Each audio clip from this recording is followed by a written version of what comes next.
Welcome back to the Babel Boys podcast. Joined as always with Jeff. Jeff, how we doing? Glorious night. It's beautiful outside. How are you It doing? is. I'm doing pretty good, man. So, did you catch any of the debate last night? I watched the whole thing and it was like being stabbed in the ears and the eyes. You watched the whole thing? The whole thing. I wanted to turn it off. I love my Yeah. country and I refuse to believe that's the best we can do. It's embarrassing. It was quite embarrassing, was it? Wasn't it? Horrible. Like, how do you even declare who won when they both are just retarded? Yeah. I don't think that there was a clear winner. Hopefully the next one's better because if not, we're in trouble. Well, so We're all in now trouble. I just read a headline of an article that the commission changed the debate rules, but at the same time, you see that the Democrats are floating no more debates. They don't want Biden to even attempt. No, well, that was from the get go. I mean, we already did a segment on that. Biden somehow didn't need to prove himself or something. Yeah. And I mean, there's going to be a ton of conspiracies coming out, like Biden's wearing a wire and Biden was on drugs and Biden was whatever. I mean, because people think he's not mentally stable. I mean, listening to him talk last night, I mean, I don't think he's mentally all there, but No, the other yeah, guy wasn't. he definitely seems to have lost a step, but he was very well composed for being attacked the entire night, I thought. Oh yeah, I mean, I would have lost it. Oh yeah, But I especially mean, when the only Trump was good. going after Hunter. Well, yeah, I mean that's his son, right? You know, Yeah. I would have lost it. I mean, but we knew it was coming. We knew they were going to personally attack each other. They were going to attack their families. I mean, I don't like how Biden refused to answer a bunch of questions. I think that shouldn't be allowed in debate. Like, how can you refuse to answer the question if you're going to try to stack the Supreme Court? Well, so that's another thing. Harris has also refused to answer the question. Right, and people need, like, you're not letting the Americans know, and I don't think I don't think that's okay. I mean, the only clear thing Biden said that to me made any sense was what he said about climate change. Mhm. But even then, you can't just go into Brazil, tell them they're not allowed to cut down the rainforest anymore because they're a sovereign nation. That's called colonialism. We've Yeah, done yeah, that. We've tried it.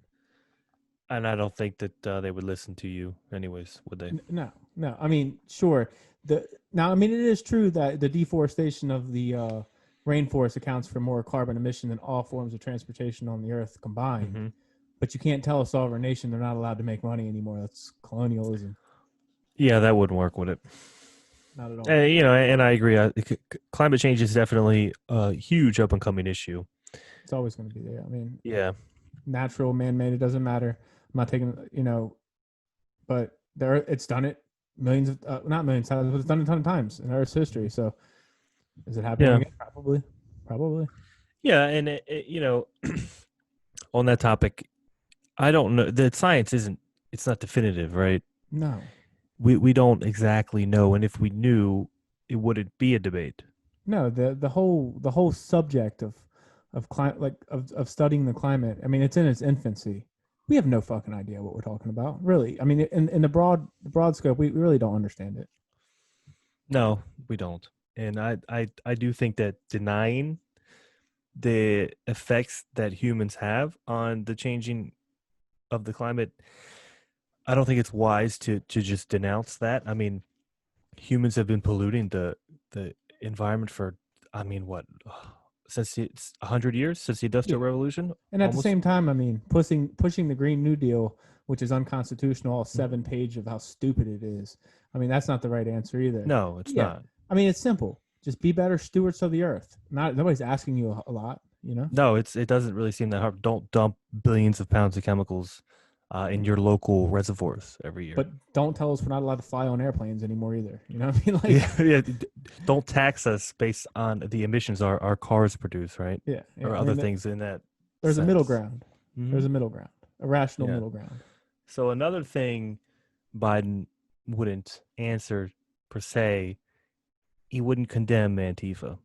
And so if you've been paying attention to what's been going on in these cities, you know that Antifa and BLM are, I mean, they've been ravaging through a handful of cities since March, right? Since George Floyd uh, passed away. So we got an article here, but I wanted to get your opinion on this. This seems to be it's just it keeps perpetuating every day.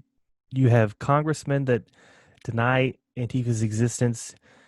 The media completely denies that it's a real thing. It just seems it's like, how can they keep doing this and getting away with this? And it's crazy. And as an educator, people like to talk bad about the upcoming generation or our generation or who have it. But I can get two teenagers in a classroom to behave better than those two adults did last night. Yeah, that's a good And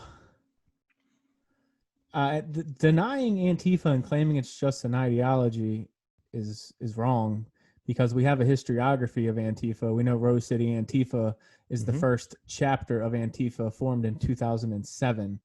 We know that there's at least 9 other chapters of Antifa. Is it an ideology? Maybe, but it's definitely a group too. And to deny it is flat out wrong. Yeah, it's definitely ridiculous. So, got an article here from the ACLED. This is going over the. So I believe we've touched on this briefly before, but this is going over the entirety of the demonstrations.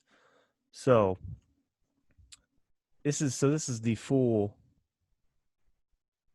list of all protests and riots associated with the BLM movement. So the vast majority of demonstration events associated with the BLM movement are nonviolent.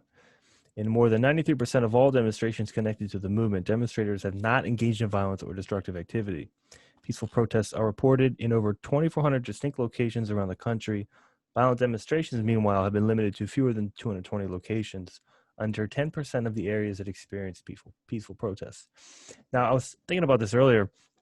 I mean, this makes sense if you think about how many protests there were. I mean, there were protests down around you in Myrtle Beach that Yeah. were, while you may think that wasn't really, I mean, so what defines a protest? I mean, that was a peaceful protest. There were a handful of people out there chanting and whatnot.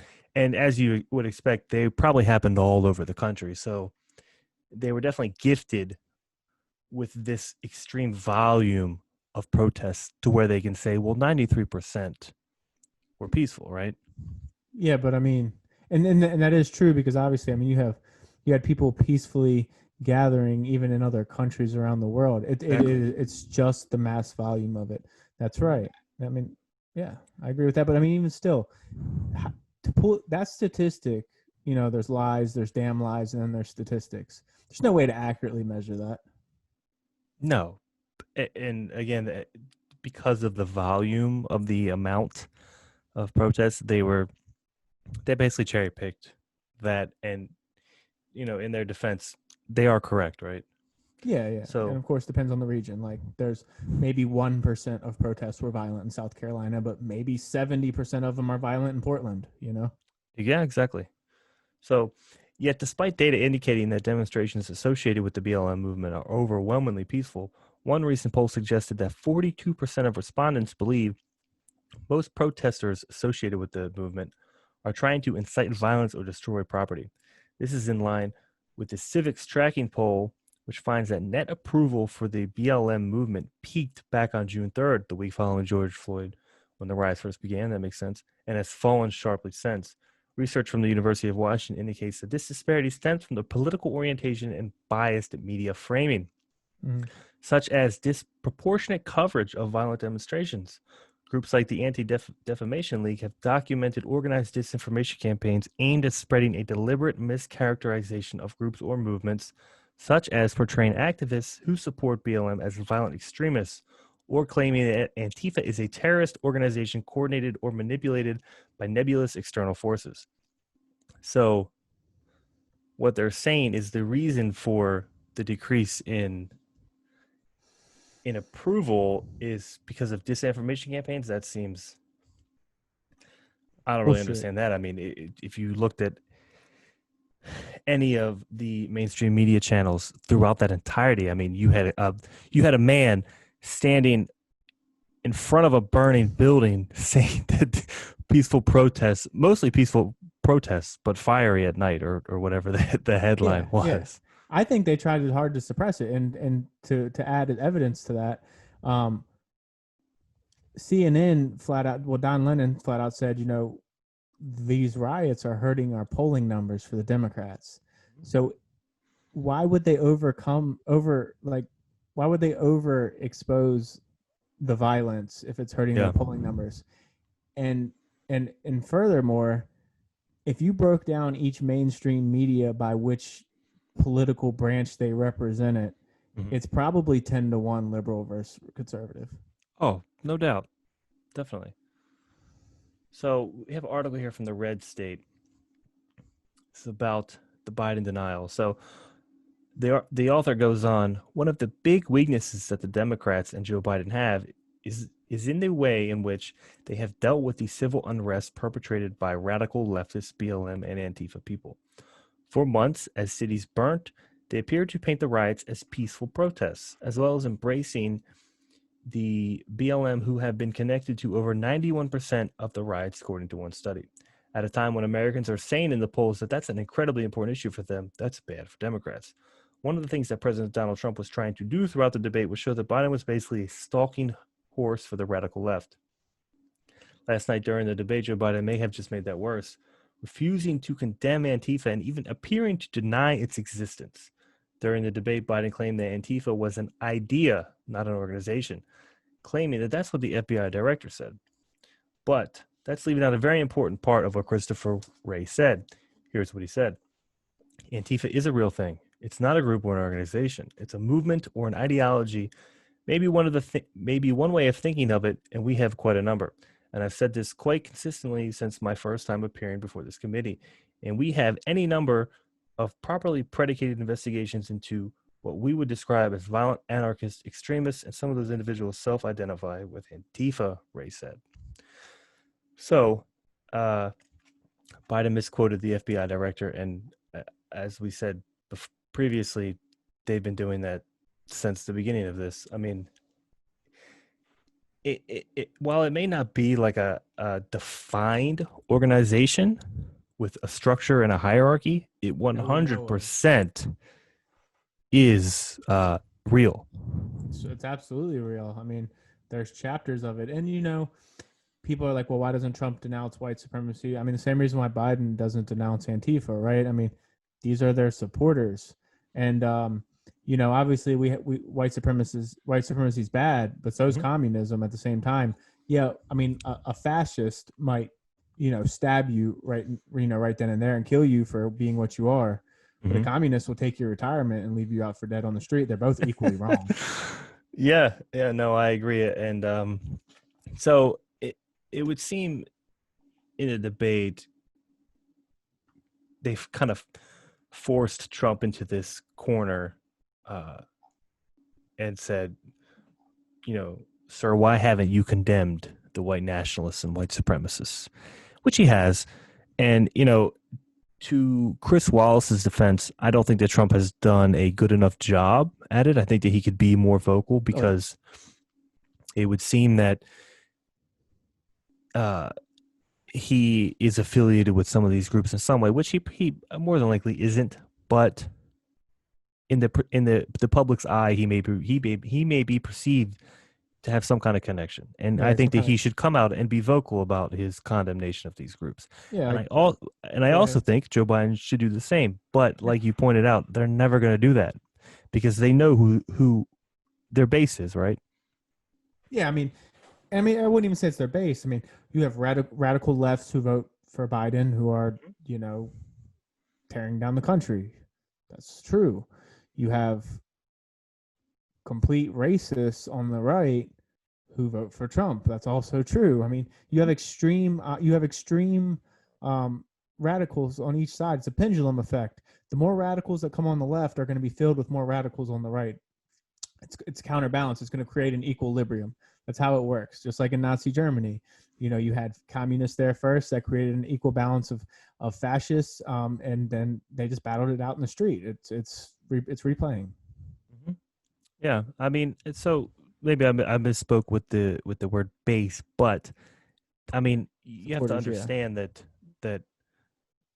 I would personally feel like they think that that ideology per se is, their base. So Joe Biden is never going to disavow Antifa No. because he knows that those people, well, he thinks that those people follow his message and they are 100% going to vote for him. And those people probably actually don't like Joe Biden, No, but it's anything to get Trump out of the White House. exactly. And I mean, that's the theory, right? Nobody really likes Joe Biden. It's really a referendum on Trump himself, not really, the policies that he's come out with. It's a referendum on him personally. So in closing, right, either one of them are going to denounce their secular radical groups that follow them. It would be stupid for them to do so. Granted, if I was Trump and I was trying to secure that moderate vote, the first thing I would have done when I got on this stage is said, I am Donald Trump and I condemn white supremacists. That's the Yeah, I mean, first thing I would have said because that narrative has been going on for so long. mhm. Yeah, and he would close all these avenues of attack from the left.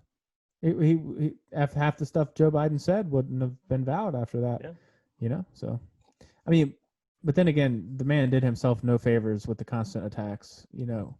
Neither one of them. It was horrible, man. Horrible. Yeah, and you have Joe Biden refused to condemn Antifa, called all of America's systems racist, and then refused to acknowledge their party's plan to stack the Supreme Court.